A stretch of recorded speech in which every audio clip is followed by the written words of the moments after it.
नमस्कार। Political science semester 1 के विद्यार्थियों के लिए आज एक नया विषय लेकर हम हाजिर हुए हैं। उदारवाद, लिबरलिज्म।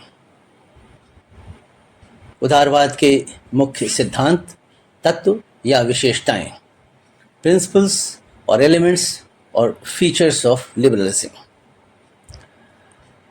हमारे इस चैनल को सब्सक्राइब कर दें, लाइक कमेंट लिखना ना भूलें और अपने विचार व्यक्त करें। ये टॉपिक आपको कैसा लगा? तो आइए विषय पर चलते हैं। यूरोप में धार्मिक नियंत्रण एवं राजनीतिक निरंकुशता के विरुद्ध प्रतिक्रिया स्वरूप 17वीं सदी में उदारवादी विचारधारा का उदय हुआ। इस विचारधारा के विकास में Milton, Voltaire, Locke, Jefferson, Diderot, Montesquieu, Green, Laski तथा बहुत से अन्य विचारकों ने योगदान किया। परंतु उदारवाद के इतने भिन्न प्रकार तथा भिन्न समय में रहने वाले विचारों द्वारा समर्थन से उसके निश्चित अर्थ को स्पष्ट कर पाना कठिन हो जाता है। फिर भी यदि उदारवादी विचारकों द्वारा व्यक्त विचारों का विश्लेषण किया जाए तो ये कहा जा सकता है कि उदारवाद एक ऐसा दर्शन है या ऐसी विचारधारा है जो राज्य की निरंकुशता का विरोध करते हुए व्यक्ति की आज़ादी का जोरदार समर्थन करता है। वह आज़ादी को मानवीय जीवन का सर्वोच्च मूल्य, सुप्रीम वैल्यू मानता है। सच पूछा जाए तो स्वतंत्रता की अवधारणा उदारवाद का केंद्रीय तत्व है। उदारवाद के तत्वों के संबंध में राजनीति शास्त्र के विभिन्न विद्वानों ने अपने अपने विचार व्यक्त किए हैं। ग्राइम्स ने उदारवाद के मुख्यतया 5 तत्वों का उल्लेख किया है, जबकि हेलोवेल ने इसके कुल 10 विशेषताओं का उल्लेख किया है। जो भी हो, उदारवाद के सामान्य रूप से स्वीकृत तत्वों को इस प्रकार रखा जा सकता है। सर्वप्रथम, उदारवाद मानवीय विवेक एवं बुद्धि में आस्था रखता है।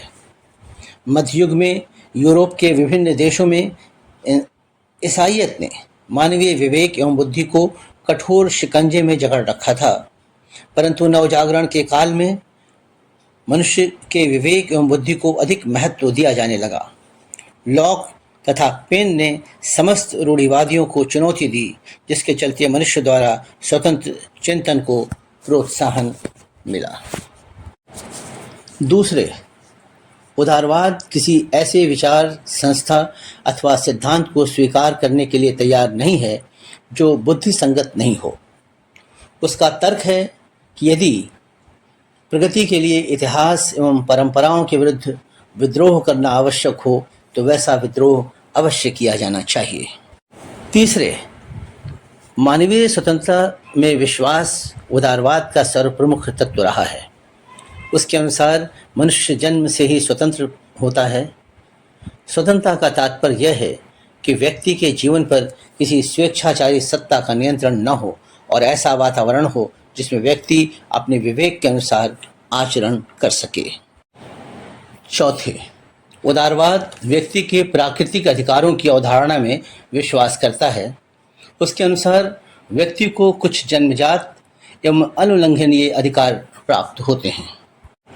उदारवादी राज्य एवं समाज को प्राकृतिक संगठन न मानकर कृत्रिम संगठन मानते हैं। इनका निर्माण व्यक्तियों द्वारा अपनी आवश्यकताओं की पूर्ति के लिए किया गया है। स्पष्टतः उदारवादी राज्य के आंगिक सिद्धांत, ऑर्गेनिक थियरी का समर्थन नहीं करते। छठे, यह विचार कि व्यक्ति राज्य का निर्माण अपने हितों की पूर्ति के लिए करते हैं, यह स्पष्ट संकेत देता है कि उदारवादी व्यक्ति को एंड, साध्य तथा राज्य को साधन, मीन्स मानते हैं। उनके अनुसार राज्य एवं समाज की महत्ता उसी हद तक है जिस हद तक वे व्यक्ति की आवश्यकताओं की पूर्ति में सहायक होते हैं। सातवें, उदारवाद धर्मनिरपेक्ष राज्य के आदर्श में विश्वास करता है। उदारवाद के अनुसार राज्य का अपना कोई धर्म नहीं होना चाहिए। राज्य द्वारा अपने सभी नागरिकों को पूर्ण धार्मिक आज़ादी प्रदान की जानी चाहिए। 8वें, शासकीय स्वेच्छाचारिता का विरोध तथा कानून की प्रधानता में विश्वास उदारवाद का एक अन्य महत्वपूर्ण तत्व है। क्योंकि राज्य व्यक्तियों के हितों की पूर्ति के लिए उन्हीं के द्वारा बनाया गया है एक संगठन है, इसलिए इसके स्वेच्छाचारित होने का कोई प्रश्न ही नहीं है। 9वें, जनतांत्रिक पद्धति का समर्थन उदारवाद के इन सारे तत्वों का स्वाभाविक परिणाम है। व्यक्ति के अधिकारों एवं स्वतंत्रताओं की रक्षा तभी हो सकती है जब जनतांत्रिक शासन पद्धति को अपनाया जाए और शासन की शक्ति में जनता को स्वीकार किया जाए। अंत में उदारवाद अंतर्राष्ट्रीयवाद तथा विश्व शांति एवं विश्व बंधुत्व के विचार का समर्थन करता है। उसके अनुसार राष्ट्रों को अंतर्राष्ट्रीय विधि के नियम और अंतर्राष्ट्रीय नैतिकता का पालन करना चाहिए। इसमें विश्व शांति एवं सहयोग को बढ़ावा मिलता है। इस प्रकार उदारवाद की कई आधारों पर आलोचना भी की गई है। स्वतंत्रता संबंधी अवधारणा को इस आधार पर अनुचित कहा गया है कि इससे अनियंत्रित आज़ादी की अवधारणा में बढ़ोतरी होगी। दूसरे, परंपरा एवं इतिहास के महत्व को अस्वीकार नहीं किया जा सकता। तीसरे, उदारवादियों ने राज्य के महत्व को बहुत कम करने की गलती की है। चौथे, व्यक्तिगत आज़ादी पर अतिरिक्त बल देने के चलते इसे पूंजीवादी व्यवस्था का पोषक माना जाता है। 5वें, उदारवाद एक बहुत ही लचीला एवं परिवर्तनशील विचार है, जिसके चलते इसके विभिन्न तथ्यों को एवं व्यवस्थित एवं क्रमबद्ध रूप देना मुश्किल है।